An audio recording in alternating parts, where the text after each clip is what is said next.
So there's this strange notion that's been floating around the collective consciousness of humanity for a while, and that is, these people nowadays, especially the young ones, they don't care about their privacy. They just put everything out there and that's that. And this by no means targets millennials exclusively, it targets Gen Z much more.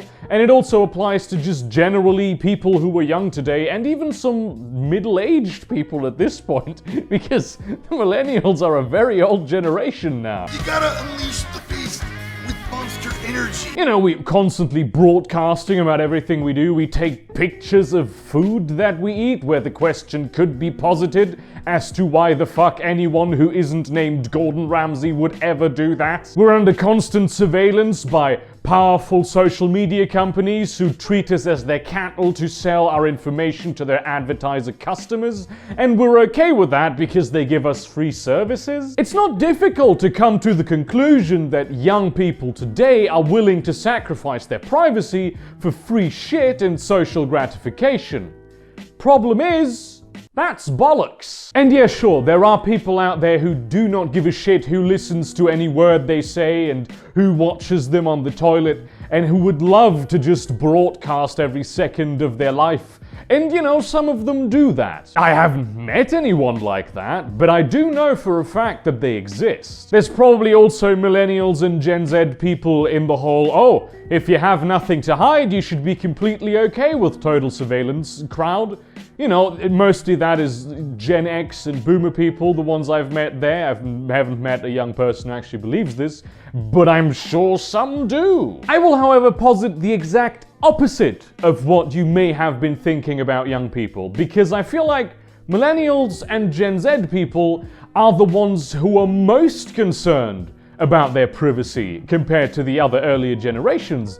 And the reason for that is that it's only recently become an issue. I mean, 30 years ago you could read about your TV spying on you, but it wasn't really technically possible to do this in a mass surveillance type way, so you didn't really give it that much thought. But now we live in the age of having 2 cameras on both sides of our telephones and having small microphones everywhere and super high bandwidth internet and databases that can be filtered easily and where information can be gleaned very quickly. And a lot of our lack of concern about privacy and the issues that it comes attached with just sort of carried over into this age, only for people to now slowly realize that, oh shit, that's privacy is actually a thing we should actually care about, maybe, possibly. Like many things, privacy is something that you only learn to value properly once you are deprived of it. And that is what has happened to us since the very beginning of our lives and continues to happen to us today. When we were 14-year-old kids, and kids today too, we didn't think about the ramifications of giving up our privacy. That wasn't something that we could compute in our tiny little heads. Plus, the whole Facebook is spying on you, Google is spying on you, they will take your data. People knew about this, but it wasn't a huge meme in the cultural zeitgeist, and very few actually understood the full ramifications of what that could mean. And our parents didn't worry either because, you know, they weren't particularly tech savvy, most of them. And even those who were, they had only heard about the televisions that could spy on you in this book. It wasn't something they'd ever worried about, so they wouldn't begin to do so now. Maybe espionage from the government was something they're worried about, but from private corporations? But even when we were using social media with absolutely no regard for our privacy, people like to forget that what we post online isn't a reflection of our actual selves. It's a narrative that we have constructed and we can control. Our social media personae are not and have never been us. They're just the image of us that we wish to project to the world. And when that illusion is broken by a third party, we feel violated because it is an intrusion into our privacy. And this is hardly a new phenomenon. Celebrities have been doing this for decades, if not centuries, where they will go on stage and they will say their things and they will present themselves in a certain way, but very few of them actually enjoy the paparazzis trying to tear down that carefully constructed facade. Social media has enabled all of us to broadcast ourselves like celebrities do, but there is still a different person behind that picture of the cinnamon latte that if you did reverse image search it, you would land at Shutterstock. I think that young people are more willing to have more of their information being public and more easily accessible than previous generations, but strangers being able to find out your phone number and your address is hardly a new thing.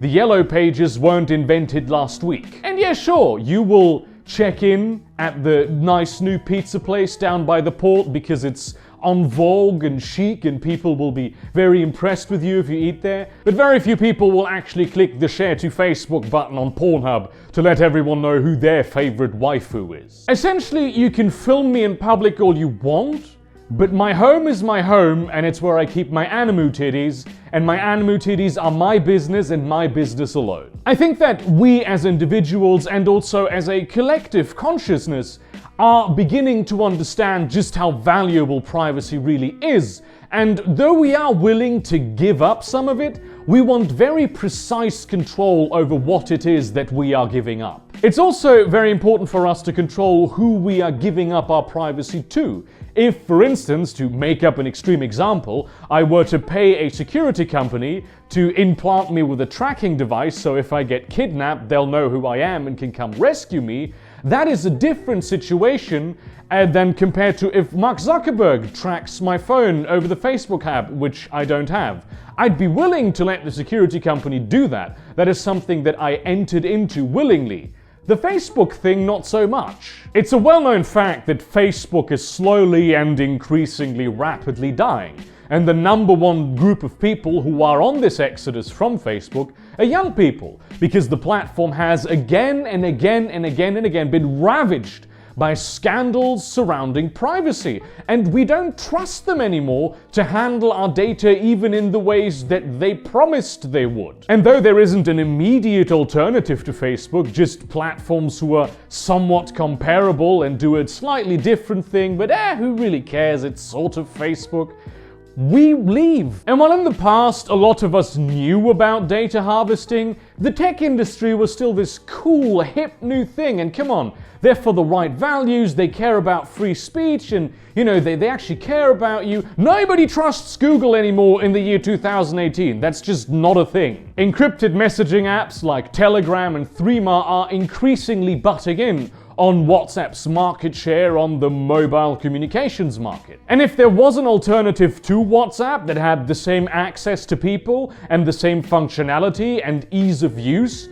people would switch over if that thing also kept them actually anonymous. The time of privacy just being a passive thing that you have, unless you give it away willingly, is over. Now you have to actively make sure that you keep your privacy. And I do believe that that will one day become a commodity, which many people find terrifying, but the nice thing is, it's never going to be so expensive that people won't be able to afford it. Facebook makes, I think, an average of $19 off every single user on their platform. And this isn't monthly or per annum, but lifetime. So I do think that in the future we will see some social media platforms with like a low upfront cost or maybe a tiny monthly cost where you, not the advertisers, are the actual customer, and the protection of your privacy, which at that point will be something that pretty much everyone values, is part of the contract. Meaning that if such a platform did still sell your data, you'd be able to sue them. So maybe you pay $20 up front and can use Facebook until the end of the universe.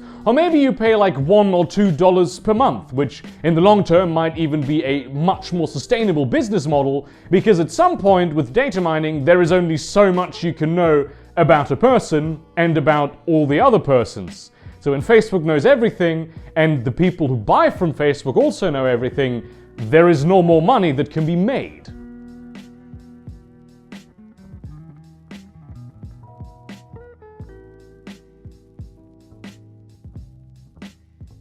And the nice thing is that Facebook couldn't just decide to make the bonus privacy service $10 a month, because already they are running the platform at a much lower price, which means that other people could run competing platforms that do the exact same things, but are in the market a lot cheaper, and that would attract people to them. I mean, this is what markets generally tend to do. So I do genuinely believe that this whole, oh shit, they know everything about us and we have no more privacy, is a transitional phase, and we will slowly learn to deal with it and implement solutions that will protect the privacy we want to keep. Caring about our privacy to the extent that we care today is a very recent development in the cultural zeitgeist, and many people just don't know how to manage their privacy in the first place. But that also used to be true about reading and writing, and look where we are now. Thank you very much for watching this video. Consider doing all the things that you do with videos.